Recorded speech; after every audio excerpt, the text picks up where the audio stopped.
The first block that we use in this is a down block. All right, that is generally the play side of a gap scheme. So power right, this is the right side's technique. Counter left, this is the left side's technique, that type of thing. We're looking to build a wall, and we're looking to distort or dent the defensive linemen in their gaps. And these are slides, these are pictures that I use when I teach it to our guys early in the process, all right? We're aiming for the V of his neck, all right? Also could be referred to as the crotch, okay? Right at the middle of that defender. First step is at the V of the neck, and then the second step is adjusting to his reaction or the type of player he is, all right? So generally it's upfield, all right, or mirroring him. If he is a super hard penetrator or attacking into you, it's a little bit flatter into the crotch, okay? But as a general rule, it's a mirror type step at his crotch. First step is with the covered side foot. So right here we have a right side player blocking down. First step would be with his left foot. Second step would be with his right foot. All right, coaching points here that we use are inside hands. So in this little drawing we have my left hand, right, should be on his breastplate. If he's wearing two-digit number, all right, he's number 50. It should be right between the 5 and the 0, all right? And then outside hand should be aiming between his hip and his armpit, all right? So in this picture, the right hand, all right, I'm either shanking him or gutting a pig, all right, whatever term works for you and your kids, all right? I am attacking his hip to his armpit with my outside hand, all right? I got to stop his penetration upfield. That's with a great first step, right? The thing that kills gap scheme in most runs significantly is great D-line penetration. We're looking to stop that with a great first step. All right? And then we've got to move that defensive lineman and make that linebacker fit. All right? We've got to distort him. We've got to move him. All right, so here are indie drills of us doing it. This is a left side player doing it to the left. So the only example we would really use of this is duo, because otherwise you're pulling or you're seal hinging is what we call it. All right, if we're running power or counter.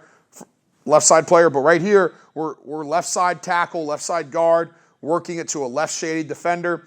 You can see the finish right here. We are working to torque or finish him with our right hand. All right, overemphasize of throwing him away from the play. First step is with my left foot at his crotch. The shields make it a little bit more difficult for perfect hand placement, but we'll use shields from time to time just to take some wear and tear off the guys. There are better shields now, too, that you don't have to use like those. Same guy doing very good job here again. Hand is a little high. You can see right hand is more towards the top of the shoulder blade than we want. All right, this is another good example of footwork. Hand placement is a little wide. Would like that right hand more in the middle, but like I said, with the shields, it's a little harder. Great job. You can see the center, 79, really pinning that guy. All right, here's the left side player now working a true, more traditional down block, right? He's blocking down through his B gap. Would like his right hand tighter, but I do like the finish. We bring our tight ends over and do these things with us as well. 46 is one of our tight ends this past year. All right, really doing a good job of hand placement with his left hand. Right hand needs to get a little bit tighter. As you can see, it's a work in progress. These are not all perfect reps. Okay. Next step that we're going to talk about is what we call a tough step and a lift. All right, this is the lead man on a combo, all right, on zone play or gap plays, all right, inside zone plays, not so much stretch mid-zone for us. The objective is to prop up the D lineman for a trail offensive lineman, all right? So let me go here and I'll show you guys, all right? So this is a left side player. He's in a left tackle stance. He goes flat with his right foot and then vertical with his left foot and his left flipper to prop that guy up. In this imaginary world, there's a tight end or another person right here on his left blocking down, working that down block technique that we just talked about.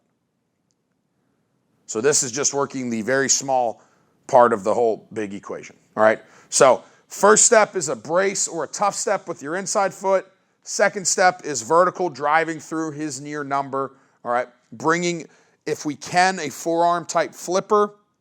If we can't, we'll extend our arms and we'll play longer if he's off our body more. But we do like to bring the forearm flipper in this one block. It's the only block we use it for. All right?